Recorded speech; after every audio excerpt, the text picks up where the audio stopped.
ಬೊಂಬಾಟ್ ಕಿಚನ್ಗೆ ಸ್ವಾಗತ. ಸಿಂಪಲ್ಲಾಗಿ ಪಾಲಕ್ ಪಲಾವ್ನ ಮನೆಯಲ್ಲೇ ಮಾಡ್ಕೋಬೋದು.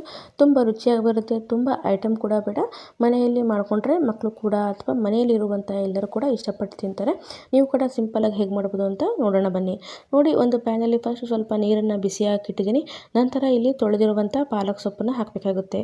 ಸ್ವಲ್ಪ ನೀರು ಕುದಿ ಬಂದಮೇಲೆ ಪಾಲಕ್ ಸೊಪ್ಪನ್ನು ಹಾಕಿ. ಇಲ್ಲಾಂದರೆ ನೀವು ನೀರು ಕುದಿ ಬರೋಕ್ಕಿಂತ ಮುಂಚೆ ಹಾಕಿದರೆ ಅಂದರೆ ತುಂಬ ಬೆಂದೋಗಿಬಿಡುತ್ತೆ ಸೊಪ್ಪು. ಅದರಿಂದ ನೀರು ಸ್ವಲ್ಪ ಕುದಿ ಬರ್ತಾ ಇದೆ ಅಂತಾಗ ಸೊಪ್ಪು ಹಾಕಿದ್ರೆ ಸೊಪ್ಪು ಕೂಡ ಬೇಗ ಬೇಯುತ್ತೆ. ನೋಡಿ, ಬಿಸಿನೀರಲ್ಲಿ ಈ ರೀತಿ ಹಾಕಿಬಿಟ್ರೆ ಒಂದು 2 ನಿಮಿಷದಲ್ಲಿ ಇದು ರೆಡಿ ಆಗುತ್ತೆ. ನಂತರದಲ್ಲಿ ಹಾಕಿದ್ಮೇಲೆ ಈ ರೀತಿ ಮೇಲೆ ಕೆಳಗೆ ಒಂದ್ಸರಿ ತಿರುಗಿಸಿ. ಮತ್ತು ಜಾಸ್ತಿ ಕೂಡ ಇದು ಬೇಯಬಾರ್ದು, ಯಾಕಂದ್ರೆ ನೀರಿನ ಅಂಶ ಎಲ್ಲ ಅದ್ರೊಳಗೆ ಹೋಗಿಬಿಡುತ್ತೆ. ಕೆಲವೊಬ್ಬರು ನೀರನ್ನ ಯೂಸ್ ಮಾಡ್ಕೊಳ್ಳಲ್ಲ. ಅದನ್ನು ನಾನು ಈ ನೀರನ್ನು ಕೂಡ ಯೂಸ್ ಮಾಡ್ಕೊಳ್ತೀನಿ. ಯಾಕಂದರೆ ನಾವು ಸೊಪ್ಪನ್ನು ಇಲ್ಲಿ ಬೇಯಿಸೋಕ್ಕೇನು ಹಾಕಿರ್ತೀವಿ, ಕೆಲವೊಂದು ಅಂಶಗಳು ನೀರಲ್ಲಿ ಹೋಗಿಬಿಡುತ್ತೆ. ಅದರಿಂದ ನೀರನ್ನು ಕೂಡ ಯೂಸ್ ಮಾಡ್ಕೊಳ್ಳಿ. ನೋಡಿ, 1-2 ನಿಮಿಷ ಆದಮೇಲೆ ಈ ರೀತಿಯಾಗಿ ಆಗಿರುತ್ತೆ. ನಿಮಗೆ ದಂಟು ಬೇಡ ಅಂದರೆ ನೀವು ದಂಟನ್ನು ತಗೋಬೋದು. ನಾನು ದಂಟನ್ನು ಕೂಡ ಹಾಕಿದ್ದೀನಿ. ನಂತರದಲ್ಲಿ ರುಬ್ಬಿದ ಮೇಲೂ ಕೂಡ ಇದನ್ನು ಸೋಸಿಬಿಟ್ಟು ಹಾಕೋಬೋದು. ನಾನು ಸೋಸಿಬಿಟ್ಟು ಕೂಡ ಹಾಕ್ಕೊಂಡಿಲ್ಲ, ಹಾಗೆ ಹಾಕಿದ್ದೀನಿ. ನೋಡಿ, ಈ ರೀತಿ ಒಂದು ಅಗಲವಾದ ಪ್ಲೇಟಲ್ಲಿ ತೆಗೆದುಬಿಟ್ಟು ಈ ರೀತಿ ಅಗಲವಾಗಿ ಹಾಕಿಬಿಟ್ರೆ ಬೇಗ ಕೂಡ ಅದು ತಣ್ಣಗಾಗುತ್ತೆ.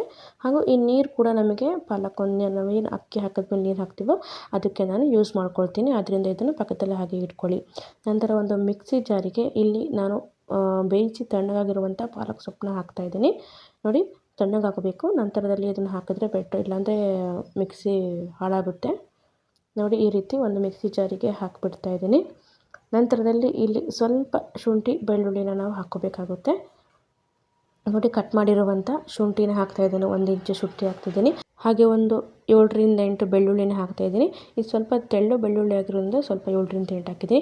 ದಪ್ಪ ಬೆಳ್ಳುಳ್ಳಿ ಇತ್ತು ಅಂದರೆ ಒಂದು 5ರಿಂದ 6 ಹಾಕಿ. ಹಾಗೆ ಸ್ವಲ್ಪ ಹಸಿಮೆಣ್ಸಿನ್ಕಾಯಿನ ಹಾಕ್ತಿದ್ದೀನಿ, ಖಾರಕ್ಕೆ ತಕ್ಕವಾಗೆ ಮುರಿದ್ಬಿಟ್ಟು ಹಾಕ್ಕೊಳ್ಳಿ. ನಂತರದಲ್ಲಿ ನಿಮಗೆ ಕೊಬ್ಬರಿ ಹಾಕ್ತೀನಿ ಅಂದರೆ ಕೊಬ್ಬರಿ ಹಾಕ್ಕೋಬೋದು. ನಾನು ಕೊಬ್ಬರಿ ಹಾಕಿಲ್ಲ ಇಲ್ಲಿ. ಕೊಬ್ಬರಿ ಹಾಕಿದ್ರೆ ತುಂಬ ರುಚಿ ಚೆನ್ನಾಗಿರುತ್ತೆ. ನಂತರದಲ್ಲಿ ಕಟ್ ಮಾಡಿರುವಂಥ ಟೊಮೆಟೊನ ಹಾಕ್ತಾಯಿದ್ದೀನಿ. ಹಾಗೆ ಸ್ವಲ್ಪ ಇಲ್ಲಿ ಕೊತ್ತಂಬರಿ ಸೊಪ್ಪನ್ನು ಹಾಕ್ತಾಯಿದ್ದೀನಿ. ನೋಡಿ, ಕೊತ್ತಂಬರಿ ಸೊಪ್ಪು ಇಂಪಾರ್ಟೆಂಟು, ತುಂಬ ರುಚಿ ಚೆನ್ನಾಗಿ ಕೊಡುತ್ತೆ. ನೋಡಿ, ಕೊತ್ತಂಬರಿ ಸೊಪ್ಪು ಹಾಕಿಬಿಟ್ಟು ಈಗ ಮೇಲಿಂದ ಕೊಬ್ಬರಿ ಬೇಕಾದ್ರೆ ಹಾಕ್ಕೊಳ್ಳಿ. ಕೊಬ್ಬರಿ ತುಂಬ ಚೆನ್ನಾಗಿರುತ್ತೆ, ಹಾಕ್ಕೊಳ್ಳಿ. ನಾನು ಹಾಕಲಿಲ್ಲ ಇಲ್ಲಿ ಕೊಬ್ಬರಿ ನನಗೆ. ನಂತರದಲ್ಲಿ ನಾವೇನು ಬೇಯಿಸೋಕ್ಕೆ ನೀರು ತೊಗೊಂಡಿದ್ವೋ ಅದೊಂದು ತಣ್ಣಗಾಗಿದೆ. ಅದೇ ನೀರನ್ನು ಹಾಕ್ಬಿಟ್ಟು ಇಲ್ಲಿ ನುಣ್ಣಗೆ ಪೇಸ್ಟ್ ಮಾಡ್ಕೊಂಡು ಬರ್ತೀನಿ. ಈ ಪೇಸ್ಟ್ನ ನೀವು ಸೋಸ್ಕೋಬೋದು, ಯಾಕಂದರೆ ಇಲ್ಲಿ ಸ್ವಲ್ಪ ನಾರಿನ ಅಂಶ ಇರುತ್ತೆ. ಅದರಿಂದ ಇಷ್ಟ ಆದರೆ ನೀವು ಸೋಸ್ಕೋಬೋದು. ನಾನೇನು ಸೋಸ್ತಾ ಇಲ್ಲ, ಅದೇ ರೀತಿ ತೊಗೊಂಡಿದ್ದೀನಿ. ನೋಡಿ, ಪೇಸ್ಟ್ನ ರುಬ್ಕೊಂಡ್ಬಂದಿದ್ದೀನಿ. ಇಷ್ಟ ಆದರೆ ಸಾಕಾಗುತ್ತೆ. ನುಣ್ಣಗೆ ರುಬ್ಬಬೇಕು. ಒಂದು ಕುಕ್ಕರ್ಗೆ 2 ಚಮಚದಷ್ಟು ತುಪ್ಪನ ಹಾಕ್ತಾಯಿದ್ದೀನಿ. ತುಪ್ಪನೇ ಹಾಕ್ಕೊಳ್ಳಿ, ಎಣ್ಣೆ ಬೇಡ. ತುಂಬ ಚೆನ್ನಾಗಿರುತ್ತೆ ತುಪ್ಪ ಹಾಕಿದ್ರೆ. ನಂತರ ತುಪ್ಪ ಸ್ವಲ್ಪ ಬಿಸಿ ಆಗಬೇಕು. ತುಪ್ಪ ಕೂಡ ಮನೆಯಲ್ಲೇ ಮಾಡಿರುವಂಥದ್ದು. ಇದ್ರ ವಿಡಿಯೋ ಕೂಡ ಹಾಕಿದ್ದೀನಿ ಹೇಗೆ ಮಾಡೋದು ಅಂತ.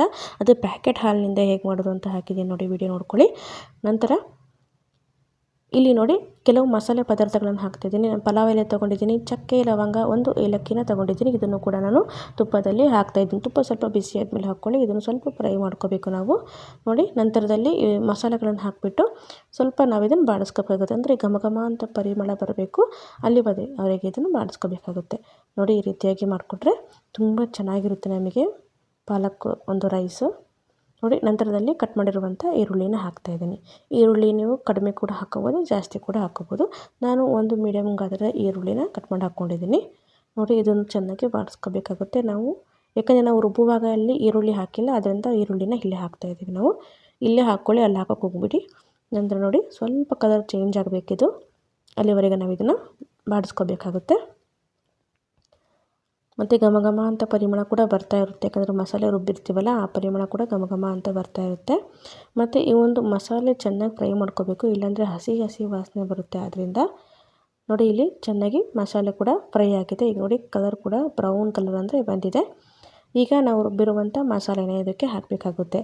ಈ ಮಸಾಲೆ ಹಾಕಿದ್ಮೇಲೆ ನಮಗೆ ತುಂಬ ಇಂಪಾರ್ಟೆಂಟ್ ಒಂದು ಮೆಥಡ್ ಏನು ಅಂದರೆ ಇಲ್ಲಿ ನಾವು ಚೆನ್ನಾಗಿ ಇದನ್ನು ಫ್ರೈ ಮಾಡ್ಕೋಬೇಕು, ಇಲ್ಲಾಂದರೆ ಹಸಿ ವಾಸನೆ ಹಾಗೆ ಇರುತ್ತೆ. ಯಾಕಂದರೆ ಹಸಿ ಟೊಮೆಟೊ ಹಾಕಿರ್ತೀವಿ, ಕೊತ್ತಂಬರಿ ಸೊಪ್ಪು ಎಲ್ಲ ಹಾಕಿರ್ತೀವಲ್ಲ, ಆದ್ದರಿಂದ ಚೆನ್ನಾಗಿ ನಾವು ಇದನ್ನು ಫ್ರೈ ಮಾಡ್ಕೋಬೇಕು. ಇಲ್ಲಿ ನೋಡಿ, ನಮಗೆ ನೀರು ಅಂಶ ಕಾಣ್ತಾ ಇದೆಯಲ್ಲ, ನೀರಿನ ಅಂಶ ಎಲ್ಲ ಹೋಗಬೇಕು. ನಂತರದಲ್ಲಿ ಗಟ್ಟಿ ಒಂದು ಮಸಾಲೆ ಥರ ಬರಬೇಕು ನಮಗೆ. ನೋಡಿ, ಈ ನೀರಿನ ಅಂಶ ಎಲ್ಲ ಹೋಗಿದೆ.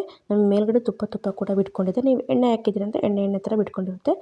ಇದನ್ನು ನಾನು ಹೇಳಿದ್ದೆಲ್ಲ ಫಸ್ಟಿಗೆ ನೀವು ಸೋಸ್ ಕೂಡ ಹಾಕ್ಕೋಬೋದು, ಹಾಗೆ ಕೂಡ ಹಾಕ್ಕೋಬೋದು ಅಂತ ನಾನು ಹಾಗೆ ಹಾಕಿದ್ದೀನಿ. ಇವಾಗ 1-2 ಬೀನ್ಸ್ ಇತ್ತು, ಅದನ್ನು ಕೂಡ ಕಟ್ ಮಾಡಿ ಹಾಕ್ಕೊಂಡಿದ್ದೀನಿ. ನಿಮ್ಮ ಹತ್ರ ಬಟಾಣಿ ಕಾಳು ಇತ್ತು ಅಂದರೆ ಅದನ್ನು ಕೂಡ ಹಾಕ್ಕೋಬೋದು.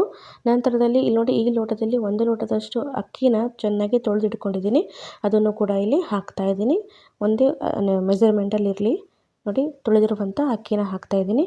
ನಂತರ ಅದೇ ಲೋಟದಲ್ಲಿ ನಾನು 1.5 ಲೋಟದಷ್ಟು ನೀರನ್ನು ಹಾಕ್ತಾಯಿದ್ದೀನಿ.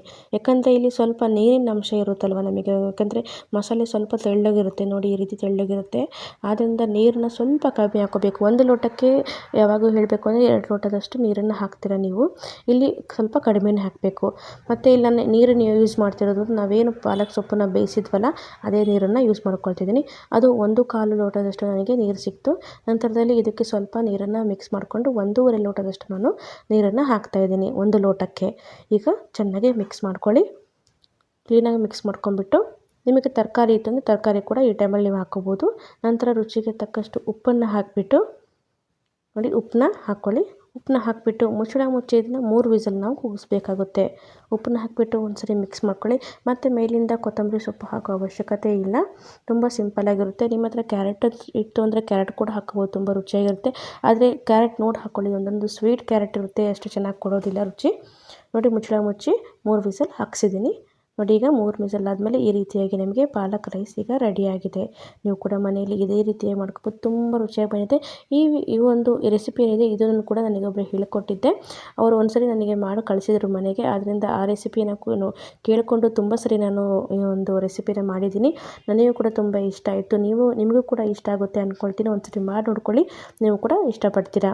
ಹಾಗೂ ಈ ರೆಸಿಪಿನ ಯಾರ್ಯಾರು ಮಾಡಿದ್ದೀರಾ, ಹೇಗಾಗಿತ್ತು ಅಂತ ನನಗೆ ಕಾಮೆಂಟ್ ಮೂಲಕ ತಿಳಿಸೋದನ್ನು ಮರಿಬೇಡಿ. ಈಗ ಸಿಂಪಲ್ಲಾಗಿ ಮಾಡಿರುವಂಥ ಪಾಲಕ್ ಪಲಾವ್ ಅಥವಾ ಪಾಲಕ್ ರೈಸ್ ರೆಡಿಯಾಗಿದೆ. ನೀವು ಕೂಡ ಇದೇ ರೀತಿಯಾಗಿ ಮಾಡ್ಕೊಳ್ಳಿ. ಹಾಗೂ ನಮ್ಮ ಚಾನಲ್ ಸಬ್ಸ್ಕ್ರೈಬ್ ಮಾಡ್ಕೊಳ್ಳಿ, ಲೈಕ್ ಮತ್ತು ಶೇರ್ ಮಾಡಿ. ನಮ್ಮ ಚಾನಲ್ ನೋಡಿದ್ದಕ್ಕೆ ತುಂಬ ಹೃದಯ ಧನ್ಯವಾದಗಳು. Thank you. Bye bye.